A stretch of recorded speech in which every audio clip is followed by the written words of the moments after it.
Patrick. I'm glad I can be useful. All right. That was just fantastic. And even with all we've had this morning, yet we're about to come up to our featured speaker this morning. But before I go there, sitting up here, I get to look out and see a little bit below these lights.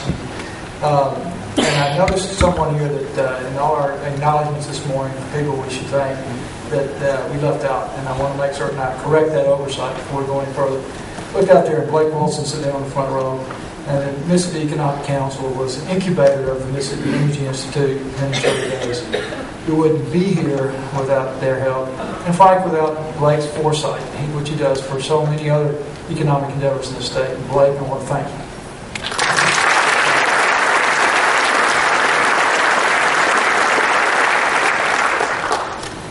Now we have a treat.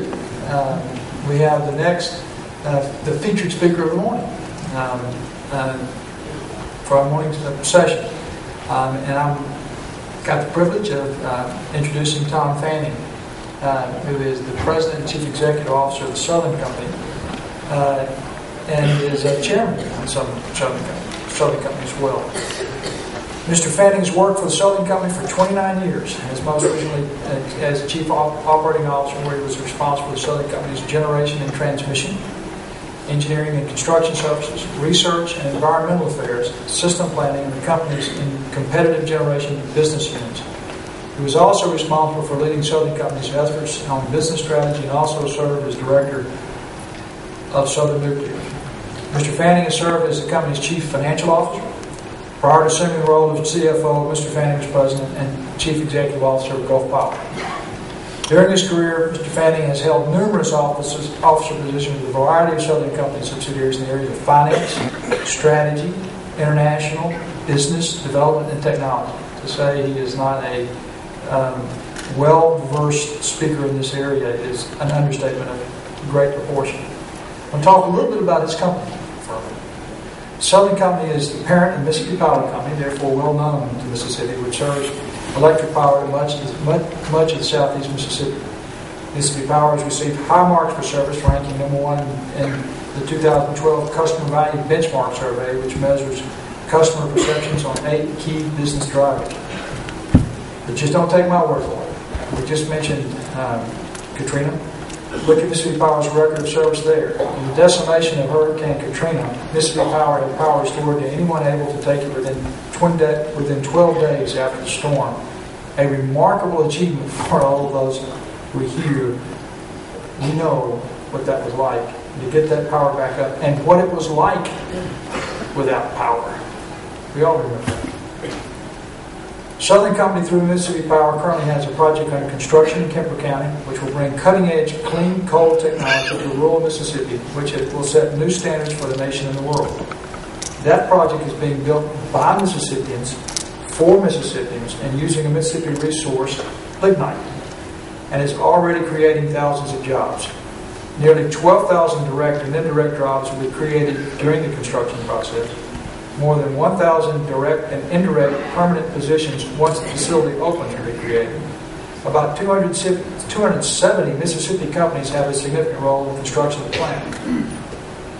During the construction, the project will create nearly $75 million in state and local taxes. Once operational, the plant will create $30 million annually in state and local taxes. Fueled by Mississippi resource, lignite, an abundant and affordable natural resource that is not subject to the price volatility and transportation costs associated with other fuel costs, Mississippi Power will purchase lignite from Mississippi landowners. Mississippi Power will perform carbon capture at the Kemper Energy Facility, something that we've talked about. I think every speaker up here today has talked about to some degree, and supply to companies like Denbury Resources and Treetop Midstream Services, which is an affiliate of TELUS Operating Systems. They use it for enhanced oil recovery. This means a Mississippi byproduct of the Kemper County plant is being used to help reduce Mississippi and America's reliance on foreign oil by capturing oil that was previously unreachable. In fact, this process will increase output by 2 million barrels per year. The sale of byproducts from the Kemper plant which includes revenue from carbon capture sequestration, will result in approximately $2 billion of revenues to be collected over 40 years. This income will be used to lower the customer rates. We'll stop there for a second and make a reference back to the Mississippi Energy Institute.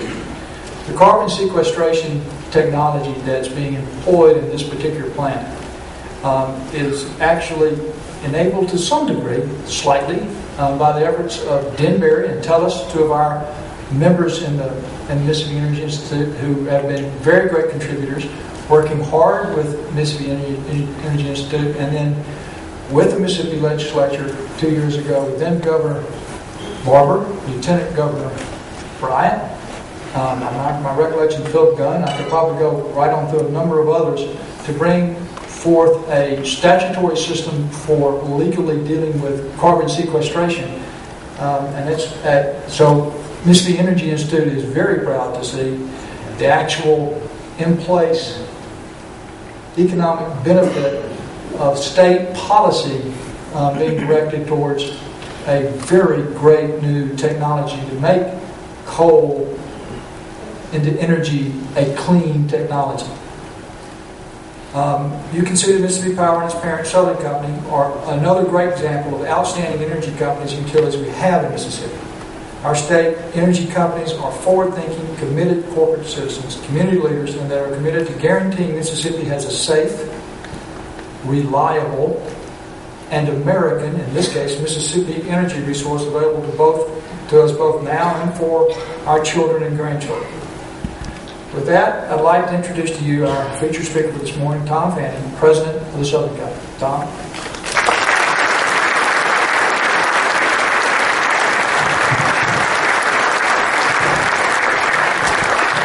Thank you. I so appreciate it. It was a great speech you gave. Just kidding. Good morning, everybody. I'm delighted to be here. I did spend 3 years of my career at Mississippi Power and just loved it. Great place to raise a family, and the great folks there continue to deliver great service. I also want to thank Governor Bryant for your leadership here in the state. Really doing a great job carrying on so much important strategic work. And I understand, Governor, you were just named chair of the Southern States Energy Board. So you'll have a significant period of leadership in which to carry on, I think, the mission of the state. Because interestingly, Mississippi, the state, is becoming one of the most important strategic energy hubs in the United States of America. And so we have an important role in the United States, but here in Mississippi, I think you have a unique position to carry a leadership role in leading the United States of America in maintaining a position of preeminence in the area of energy development. Now, I love politics and I love all the stuff. I hope you folks saw the debates last night. Now, forget about how you scored the fight. It was always very interesting to hear the leaders of our great nation talk about the issues of the day. I get passionate about our issue, being parochial. I want the United States of America to have the very best national energy policy that we can have. And it is clear that for decades we have not had a national energy policy. We touched on that a little bit last night. But what I want to do with you this morning is give you Southern Company's vision and how important Mississippi is to fulfilling that vision for the United States of America. And I want to say, too, that this is not a Democrat issue. It's not a Republican issue. This is an American issue. This serves the interests of every family that lives in this great nation. It's important to jobs. It's important to personal income. It's important to national security. Because if we can develop a position of North American energy independence, this nation will be better off. What you're doing here in this state is central to that thesis. So that's what I want to talk about this morning a little bit. I'll talk about it in 3 steps. The first will be the idea that we need to develop all of this nation's great energy resources as a portfolio. You'll hear me talk about all the arrows in the quiver. That's the expression I've been using now for a few years. Recently, President Obama started using in his State of the Union address, all the above. Well, we've been saying all the arrows in the quiver for some time. The second thing we will talk about is the importance of energy innovation and how important things like Kemper County, Mississippi, and using America's most plentiful resource, coal, in a clean, safe, reliable, and affordable way for the benefit of the families we serve. The third part I will talk about is the importance of America to restore its national financial integrity. Now, why does that matter to energy? Because we are so capital intensive. The plant we're building here in Mississippi will cost about $2.88 billion.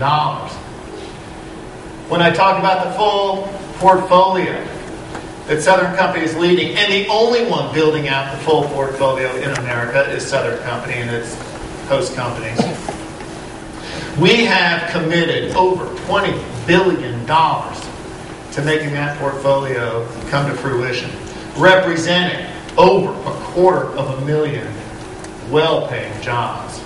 Because at the end of the day, it is so important for us to get this right. It matters to our families' standard of living. It matters to the ability to grow the economy, to create jobs, and increase personal income. Because no matter what you think, we can cut costs, we can raise taxes. As an American economy, we must grow. Getting American national energy policy right, specifically electricity, represents about 60% of GDP, touches it one way or another. We can be effective, and we can lead this nation out of the malaise that we're currently in. So let me go through those 3 steps and just be very specific about it. And I'll highlight, I think, how Mississippi plays a leadership role. So the first one is this idea of the full portfolio, all the arrows in the quiver, all the above, however you want to refer to it. And when I say that, I talk about 5 things: nuclear, 21st century coal, natural gas, renewables, and energy efficiency. Briefly, each one. The United States really hasn't added new nuclear in a generation of Americans. Southern Company is leading the way in the renaissance of nuclear in America. We're building some 2 units, a nuclear plant in Georgia. We own a little under half of it. Represents about $14 billion of investment, takes 10 years to build. And people say, how can you take that big an investment in light of Fukushima and other issues? Let me first say that as that event unwound, our thoughts and our prayers went out to those folks, and moreover, our offers to help. And let me assure you that the United States nuclear industry is one of the safest, most reliable, cleanest, most affordable energy industries in the world. And the lessons of Fukushima, I think, apply mostly to the current fleet of nuclear assets we have in America. And I can assure you, as an industry, we get up in the morning and we go to bed at night, and we think about ways to continue to secure, in the safest manner possible, that important part of our energy portfolio. When I think about the new nuclear that we're building, we are different in 3 important respects. Number 1, we are not in a seismic sensitive area. The Southeast is blessed with good geography. Number 2, we are not on any coastline. The Vogtle units we are building are some 130 miles inland, 220 feet above sea level. It's almost inconceivable to think about how flooding or anything like the tsunami or the earthquake may occur in the Southeast. And then the third is the technology that we are putting in place today for the benefit of the citizens of the Southeast United States is the safest technology on the planet today. All of the problems that occurred around Fukushima centered on the idea you couldn't get water where it needed to be during a time of an emergency. The technology we're putting in place today is called the Westinghouse AP1000. AP stands for Advanced Passive. And all you need to get the water where it needs to be in that technology is the power of gravity. Now, we're making good progress. We're on time. We're on schedule. We're on budget. And we're committed to making that a success. Nuclear must be a dominant solution in America. We are committed to lead the way for the United States in making that happen. The second part of the portfolio is 21st century coal. Now, it is pretty clear that through a variety of, in my opinion, overreaching regulations, coal is out of favor as part of our national policy. The unfortunate truth is, national policy should be the job of Congress, which is accountable to the electorate. Because of overreaching regulatory action, regulators, accountable to no electorate, are in fact setting policy in the United States. And that's wrong. The United States owns 28% of the world's coal supply. We are the Saudi Arabia of coal. Very high quality stuff. We've got to find a way to continue to preserve that important national energy resource to be used for the benefit of our citizens. Let me assure you, if we regulate coal out of the national energy portfolio, the coal will be consumed. But it will be consumed for the benefit of the citizens of China and India and other countries. And that's not right. When you export the coal, let's just consider you're exporting jobs and growth in our national income statement. That doesn't serve the American interest. What we're doing here at Kemper County, and I'll touch it here a little bit more, I think may be a way forward for coal in America. It is that important. Third area I talked about is natural gas. Now listen, let me say right at the outset, I am a fan of natural gas. I think it's really important in the United States. Look, Southern Company 5 years ago produced 70% of our energy from coal and only about 11% from natural gas. This year, 2012, we have made a transition where that 70% of energy from coal will drop to about 35%. And the 11% from gas will move up to 47%.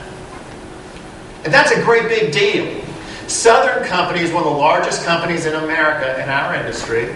And in fact, when you think about energy production, we make electricity just a little bit smaller than the nation of Australia.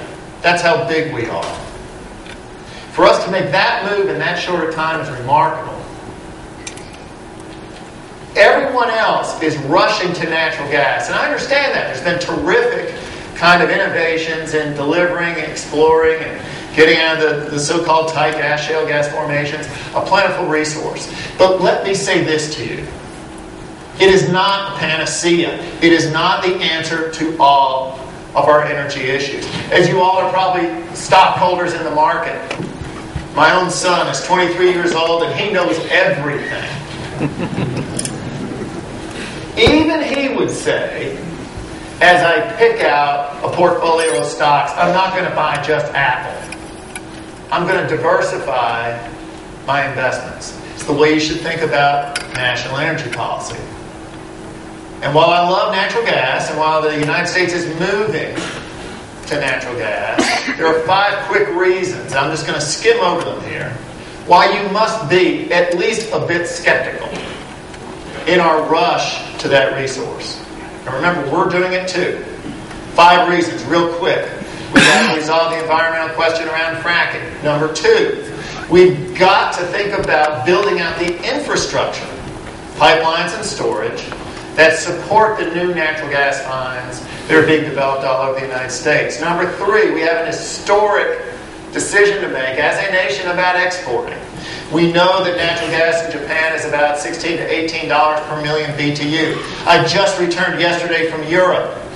Natural gas over there is $10 to $12 per million BTU. Here in the United States, it's about $3. How much will natural gas prices harmonize across the United States and the world? Number 4, there is a tremendous shift in the consumption of natural gas because we may export, because we may use natural gas more and more as a transportation fuel, a la the Pickens plant or whatever it may be. Because there is a tremendous amount of industrial shifting. My own industry, industrial America, anybody that can use natural gas should because it's plentiful and cheap, good stuff. We may move from a demand standpoint, from about today 67 BCF per day, billion cubic feet, to sometime in the future potentially over 100, over 50% increase. Great for the natural gas industry. What happens to price and volatility? Number 5, there are a tremendous number of great, credible natural gas producers. But about half the industry has credit ratings, financial strength, that is not as strong as, for example, Southern Company is, which has one of the highest levels of bond ratings, levels of financial integrity. For us to hedge long-term volume and price, we will in essence be leasing our balance sheet to people that don't have strong financial health. Counterparty credit risk would be the buzzword, must be addressed. Those are the 5 points. But believe me, I think natural gas is important. It's going to grow in importance, and I am in favor of it. It is not, however, a panacea. The 4th area in this national portfolio are renewables. Let me state here, I love renewables, and prices are coming down, and it's exciting. But there are 3 reasons why it will always remain a niche, at least in the near term in America. A niche. It is not a comprehensive solution, no matter what you hear in the national discourse. 3 reasons real quick. Particularly, I'm just going to refer to solar and wind. Okay? I love solar, I love wind. I love solar particularly more than wind. But where there are plentiful photovoltaic, solar, and wind resources, there are no people. And therefore, we must build great big transmission lines to move the energy from where it is to where it needs to be. Relying on transmission as a physical matter in the electricity industry is risky. If we learn anything from the Midwest and the Northeast blackouts, and recently in the Southwest, it is that the further the distance, the greater the risk as a physical matter.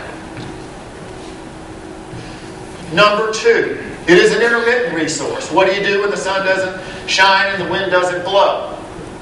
Well, what you do is you build backup generation that largely is gas. So you're doubling down your bet on natural gas.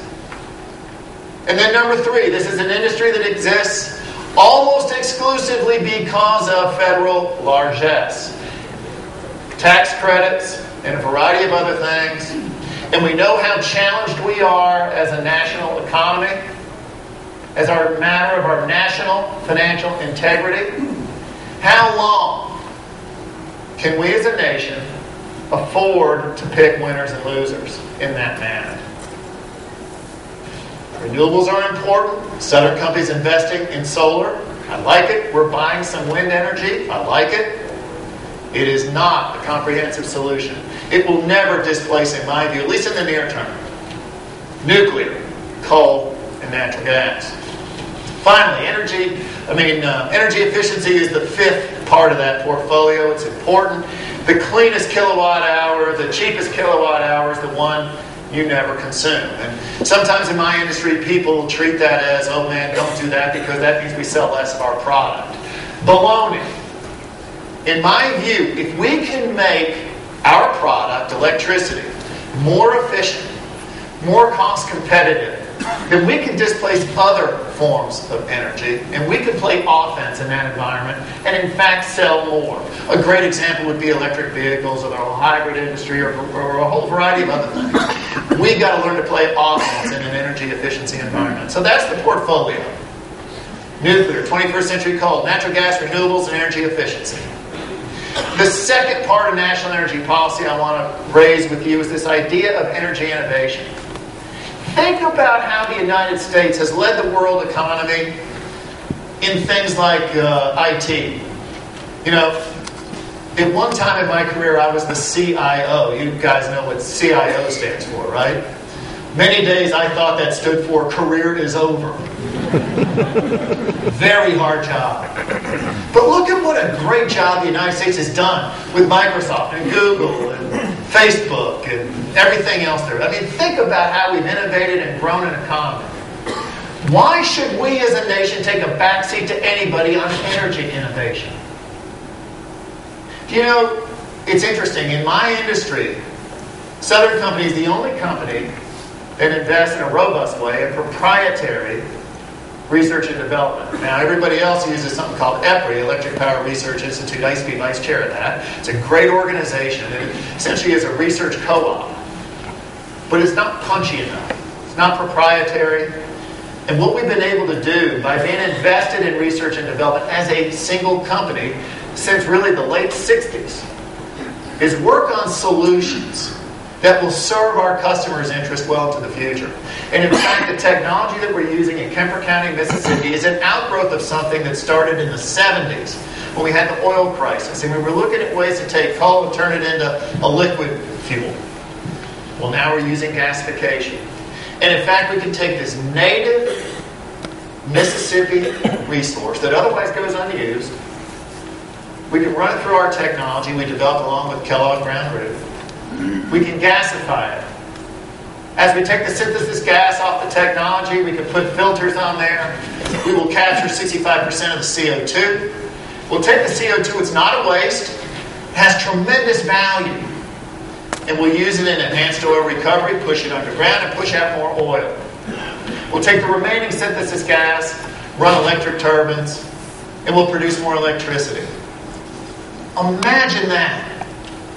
A technology which produces more domestic oil, less reliance on foreign oil, more domestic electricity, uses a native resource that otherwise goes unused. It has an environmental profile that's equivalent to better than natural gas. Smaller carbon footprint than natural gas.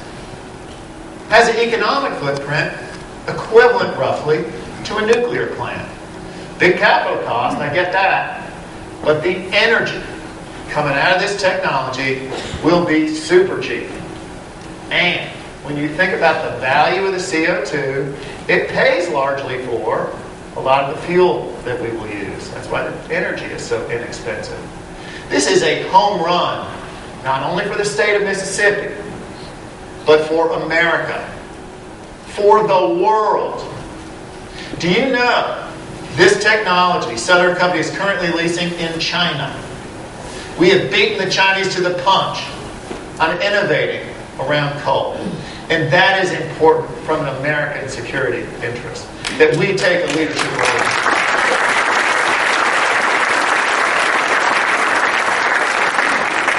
And through the foresight of your political leadership here, we're creating jobs. I will repeat it just because they're worth repeating.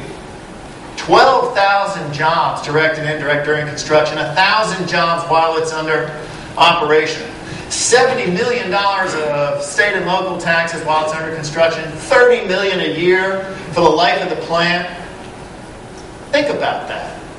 270 companies benefiting from that plant in Mississippi.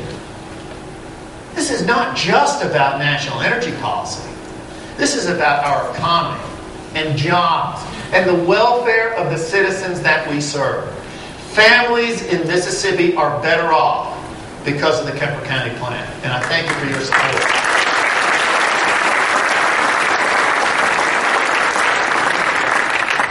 Let me also say this around energy innovation. There's so much more I could talk to. I want to kind of be mindful of my time. But when we think about it, you also hear this expression, smart grid. We tend to think much broader than that. We go to smart power, which says, can we innovate around traditional generation, renewables, and perhaps one day distributed generation, where I'm kind of a fan of maybe solar has a role to play there. So we need to keep thinking on that. Smart grid to us means the wires. It means transmission, distribution, smart meters. We're leading the United States in that. And then finally, the idea of what we call smart choices. This is electricity beyond your meter, how you use it in your house. And the interesting question you should ask yourself is, how will I think differently about energy and use it differently in the future? These are all matters that are important to energy innovation. Southern Company has spent already about $1 billion on those kinds of things. On environmental innovation, we've spent over $9 billion, and we'll spend about $13 by the end of 2013-14, somewhere around there. We're already invested in this stuff. This is not a new concept, and it is important to America. The third item I mentioned about national energy policy really goes to this idea of restoring financial integrity in the United States. Southern Company spends $6 billion a year just on running our business. Mississippi, under the leadership of Ed Day and his team here, spend about $1 billion a year. It is absolutely imperative when you have those kinds of expenditures to be able to access the financial markets of the world in a reliable way and in a cheap way over decades. This is not a, I can take a day off kind of thing. We've got to be invested all the time. We've got to get this right. 3 issues to restoring the nation's financial integrity, easy for me to say. Number 1, I've already talked about just a bit. We have overreaching regulation in America that is equivalent, in my opinion, to the gunk in the engines of commerce. We've got to free up our economy. We've got to reduce overreaching regulation. And when I say that, please understand I am not against all regulation. I think we've had really good, effective regulation in the past. But I would say recently, and I think these people have the best of intentions, they've overreached, they've gone too far, and they're slowing down our economy and destroying jobs. Number 2 is restore the nation's balance sheet. You know that we are creating a problem for our children and their children by inflating the national deficit. We've got to deal with that. You can cut expenses, you can raise taxes, but look, we've got to find a way to grow. Failing to deal with the national debt irrefutably in the future increases interest rates and increases taxes to us all, and we know that slows down your ability to grow. We must understand we are in a globally competitive economic environment. We've got to take care of this house now.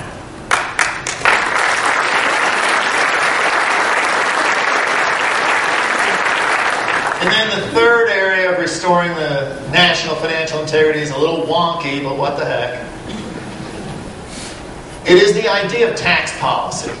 Now, our industry group's called EEI, Edison Electric Institute. I co-chair the finance group at EEI. I'm also involved at a national level with something called the Business Roundtable. Those are kind of the biggest companies, CEOs, all band together to think about issues important to business. And I'm involved in this kind of taxation issue. But it is an election year, and it's out there, and we should be kind of engaged in this issue.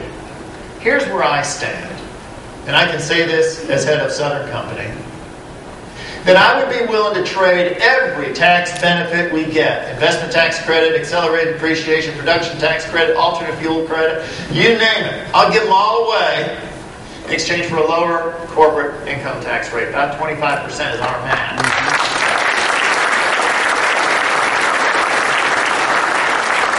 Now that's on a going forward basis. And what's interesting is our math is the same math for the industry, and interestingly, the same math for industrial America. But you must realize that within that math, for different companies, there are winners and losers. And because of that, we're going to have to fight through some really tough issues. But here again, comprehensive tax reform is what America needs now.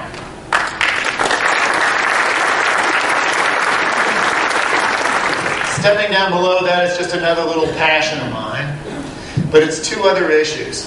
Remember I said before that because of the intensity of investment, $6 billion a year is what Southern Company spends, $1 billion a year is what Mississippi spends. We've got to raise capital all the time. Well, I mean, we're just a microcosm of industrial America. In order to run the engines of commerce, in order to induce people to commit to long-term CapEx and grow jobs and grow personal incomes, we should create tax policy that doesn't penalize capital formation. In the President's budget that was put forth, it didn't get a vote in Congress, thank goodness. There was a proposal to increase the tax rate on dividends from 15% to 45%. And within that, there was also a proposal to increase the tax rate on capital gains from 15 to about, I don't know, 25%, somewhere around there. As a premise, we should not have tax policy which favors incenting investors to pick one type of investment, capital gains, over another, dividends.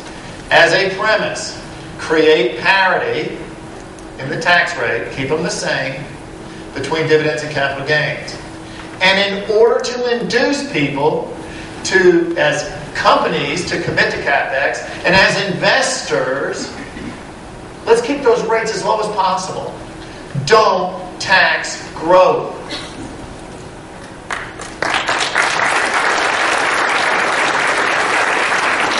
And I am encouraged that through a lot of people's good work in Washington, and we're very involved, the Senate Democrats just came out with a proposal that does create parity and increases the rates from 15 to 20, and with Obamacare gets it up to about 23.9.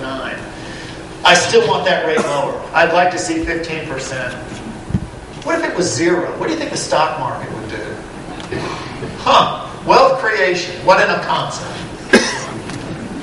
Well, anyway, let me summarize here. I talk about national energy policy, all the arrows in the quiver, the full portfolio, all the above, whatever you want to call it. This nation is blessed with plentiful, cheap, reliable resources. American families deserve better than to have no national energy policy. Clean, safe, reliable, affordable energy this country can provide. It is our job to act as leaders of the enterprise and make that happen. The second is to innovate around energy. Why should this great nation, with all the great minds and all the great academic institutions and all the power of the corporations that we have, why should we take a backseat to anybody? We're in a globally competitive environment. Getting energy right and innovating around that is important to our economy and our ability to grow and create jobs and create personal income growth and create a better future for our kids. We've got to solve, third, the notion of national financial integrity. And I think you all get that in your guts. We've got to do better. You know, in closing, Southern Company, all of our companies, had this notion that, you know, you can go off and we can talk about making, moving, and selling electricity and doing all the stuff we do. But at the end of the day, the legacy that we leave behind is to be good citizens wherever we serve. To make the communities better off because we're there. When I think about reliability, and I think about Katrina, and I think about, you know, it wasn't about restoring electricity, it was about restoring hope to communities and families. When I think about the obligation to get it right for the economy, how important is electricity? 60% tied to GDP? We got to get this right. It matters to people. It matters to our ability to thrive as an economy. The capitalist system depends on us being successful in this. And it matters to you as individuals. And then when I think about just how important we are to the communities. You know, I look at these folks here in the red shirts. I understand that you all are scholarship recipients. Congratulations. Associated with the Kemper County Project. We must make a positive impact everywhere we serve. It is important for us as a company to be bigger than our bottom line, to make you all better off. And I think we all share, ultimately, in having this be successful. It's been an honor and a delight to be with you this morning. Governor, thank you very much. Appreciate it.